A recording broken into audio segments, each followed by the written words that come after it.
And now, time for weekly show with a passionate India lover, chairman of ITV Gold and Parikh Worldwide Media. Get ready for loving sharing from physician, philanthropist, publisher, and India advocate in this week. Namaskar and welcome once again. I have with me Padma Shri recipient Dr. Sudhir Parikh, and this is our weekly show this week with Dr. Sudhir Parikh on ITV Gold. Namaskar, Dr. Parikh. Namaskar everyone. Let me first of all start by congratulating you on Krishna Janmashtami, which was yesterday, and I'm sure everybody celebrated it with pomp and show. So Sure. What did you guys do? Well, I did a kind of little fasting, half fasting, and then I went to one friend's house because he always does this Krishna thing at midnight, and so for last 30-40 years, so I went there. But I think otherwise there was a big celebration in ISKCON last night, and so Good. I'm glad you did that, and it's nice to follow your own traditions. Right. So now let's move on to the serious stuff, and let's talk about Pavel Durov, who is the Russian-born founder and CEO of popular messaging app Telegram, and he was arrested this week near Paris as part of the preliminary investigation focusing on the platform's alleged role in enabling criminal activity due to insufficient content moderation. And it's a platform, which is used by over 1 billion users. With keeping that in the background, I have few questions regarding that today. My first question to you is, who needs to be accountable in this kind of content, in this kind of digital media platform? Is it content creator, is it platform owner, or content consumer? well, I think it's a content creator, platform owner, as well as consumer, plus the government of a day, because they have to regulate this thing. Because if you cannot regulate, just like they are regulating media, right? TV channels, they're regulating radio, and you can say a certain thing, you cannot say a certain thing, and then they audit and they keep a watch on them, they say how they are doing, what they are doing, and so forth. So it should be done on the social media too. But of course, you can give them freedom, but at least you can watch whether that platform is not be used for any criminal or antisocial activities. But with many billionaires jumping in and controlling such digital platforms, like Elon Musk owning X and openly supporting Trump, how can these be regulated, and should these be regulated? Supporting Trump is not antisocial, or it is not wrong thing to do. That's his personal choice. So we cannot say that because he's supporting Trump is wrong thing. It's not wrong thing. And in media, everybody has right to support one party or other. So, and I think even Elon Musk, even though he doesn't know ABC of social media probably, or he may know something, but not really he knows. Too much into it. Yeah.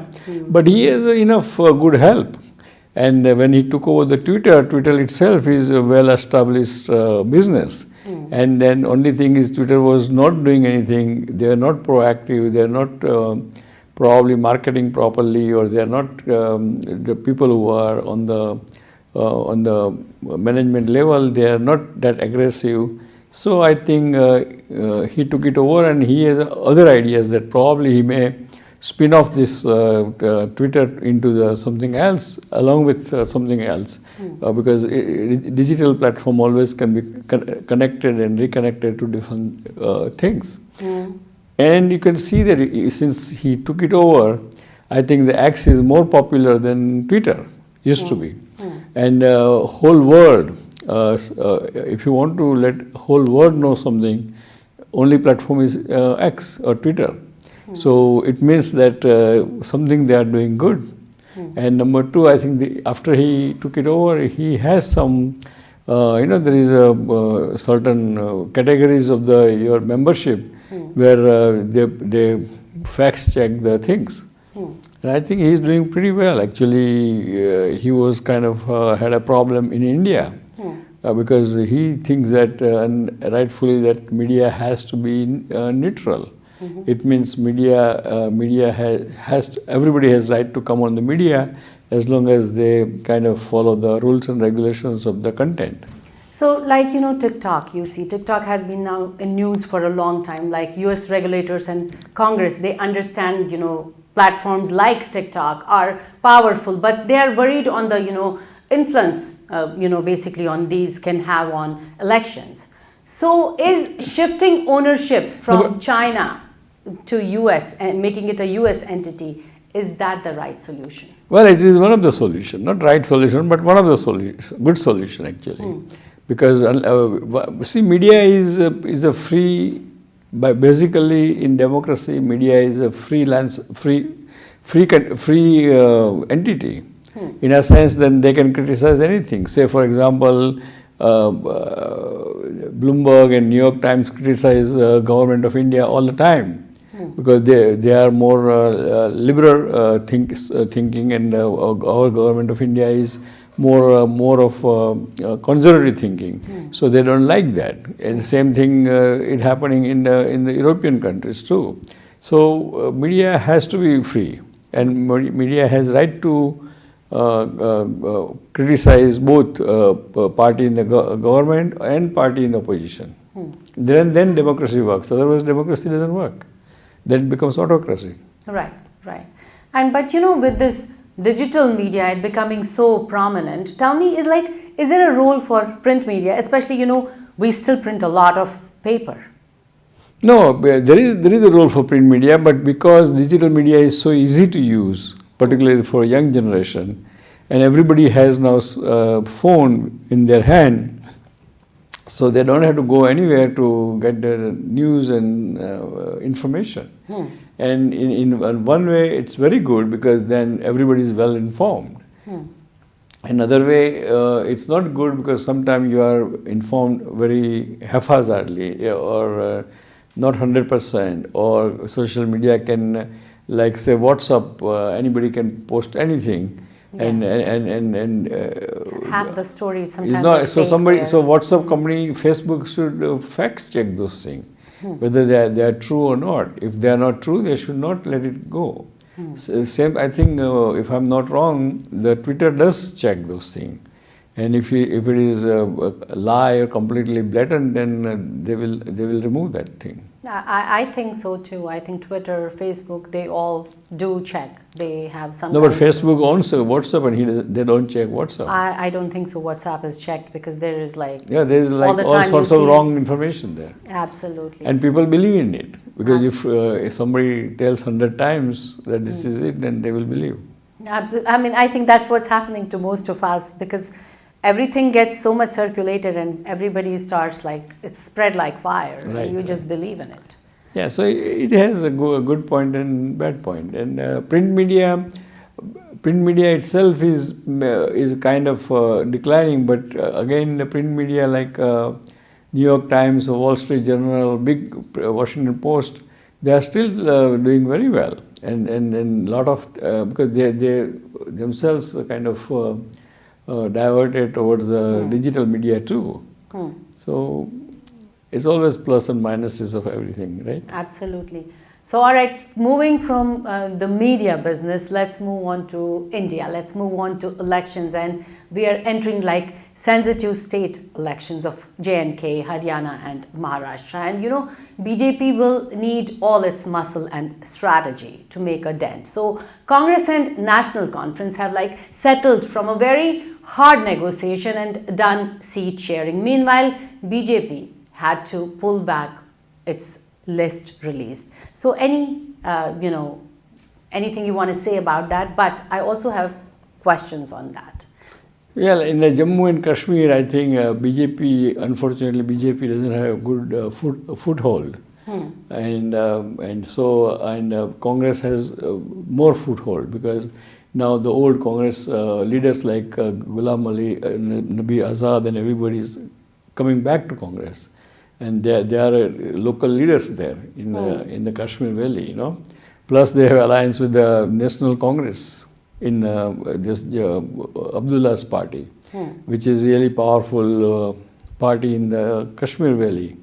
And of course, in Jammu, obviously BJP is strong because it's more of Hindu population there. And but see how it works, because unless BJP does some alliance with somebody, just like they did last time with the PDP, but PDP is kind of not very desirable party to be alliance with. So I think but I think overall, I would say that in Jammu and Kashmir, this India Gathbandhan will win. Means Congress and that thing will win. So my question to you regarding this is that is like BJP learning from its recent Lok Sabha polls? Right. No, but it still is not learning because they have no footing there. So they cannot do much about it. And because, 370 was removed, 5 years ago? Almost, right? From the Kashmir? Yes. So in 5 years, they promised quite a few things, and they could not deliver.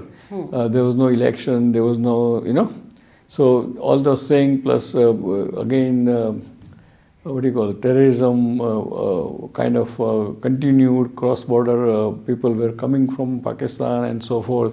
So I think let's see what happens. But according to this, all the expert in India election, those who knows India's election and everything, they are not saying that between these 3 states or 4 states. Jammu, Kashmir, Haryana, Maharashtra and Jharkhand, out of 4, probably it will be 4-0 or 3-1. Okay. So do you think is like BJP is struggling with like Modi 3.0, like trying to run a coalition government, and they have made many like U-turns. So like UPSC, yeah, so that gives a bad optics, that you are not in control of the government, So let's talk about the recent study which was released by EY about top 10 fastest growing major economies of 2024. And this is one ranking in which India beats US and China. India was on top with China at number 2 and US at number 7. So tell me, what are the key factors for this India's success, where India comes on top? Well, I think you just question has a half question, kind of half of the thing you missed asking, because you have to say that what they are comparing. They must be comparing the percentage. That India is GDP is 6% or 7%, while America is 2%, or that's what we are comparing. But that's wrong comparison. That comparison is not good. Okay. So because it's a misnomer. Say for example, in USA economy is 30 million. 30 trillion. So even USA goes up 2%, because after a while, once you reach a certain plateau, you cannot go like this. You go steady up. So 2% of 30 trillion is what? 6 trillion. While India's economy is only 3 trillion itself, not the growth. America's growth is 6 trillion, even though it's 2%. While India's growth is 8%, but 8% of the 3 trillion. So 8% of the 3 trillion is only 300 billion. Yes. So it's very less. So what you're saying is wrong. That you, or not you, but EY is saying is wrong. It's misnomer. So if you look at the total dollar value, so America is still number 1. All right. Okay. Yeah, you know what I'm trying to say? Yes, absolutely. Yeah, and plus always India is developing country still. It's not developed country. So when you have developing country, when you have large population, always percentage was higher, and it should be higher. If even UPA government GDP was almost 8 to 10% or 12% at last 4 years. So then you can reach 5th economy or 3rd economy. Otherwise you can't reach. Exactly. Perfect. So let's go to our favorite section, that is the rapid fire section. And my first question to you actually is from Jagrati. She wants to know, RF Kennedy Jr. officially is endorsing Trump and is going to help Trump win in November, yes or no? Yes, he will. Okay. And the second question is from Mukesh, and he wants to know, is Modi trying to emerge as a broker for peace between Russia and Ukraine? I don't think so.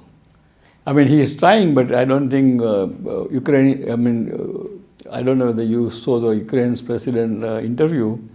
He was to the press conference with our Indian press. He was saying, somebody asked the same question. So he said that, according to, I'm quoting him, that Prime Minister Modi wants more peace more than Putin. Right. So it means unless both the party wants peace, then you can do peace. Otherwise, you cannot do peace. Right.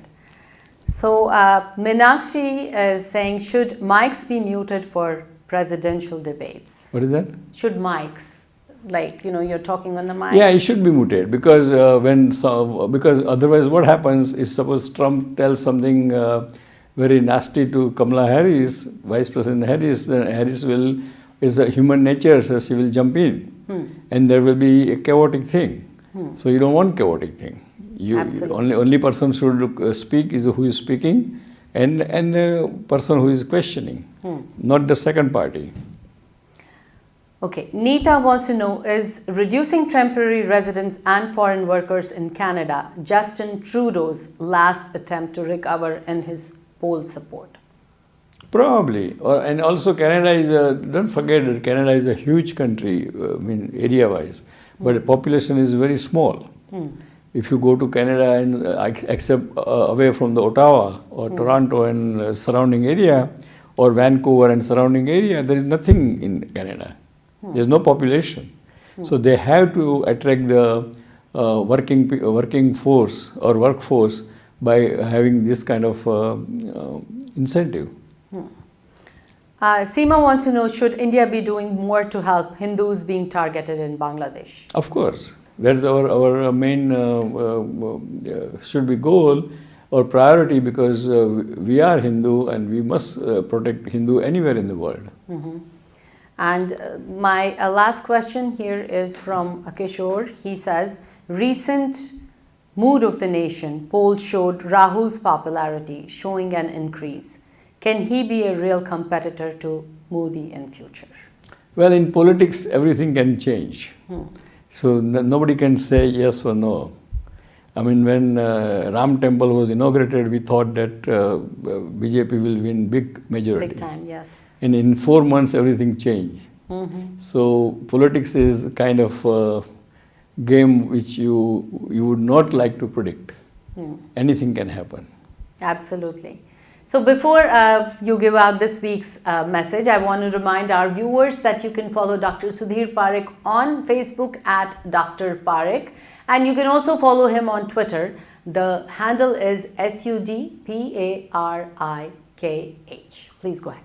Well, dear friends, it's a good news that our Prime Minister, beloved Prime Minister Narendra Bhai Modi is coming to United Nations to attend the Head of State's annual meeting, and during that time on 22nd of September we have a community gathering to meet our Prime Minister, Honorable Prime Minister Narendra Modi ji, and so please, the admission is free, so please come. It will be in Asa Coliseum in the morning, 11 o'clock and 11 to 3, and you will be had a chance to listen to our great leader, visionary leader, Honorable Prime Minister Narendra Modi.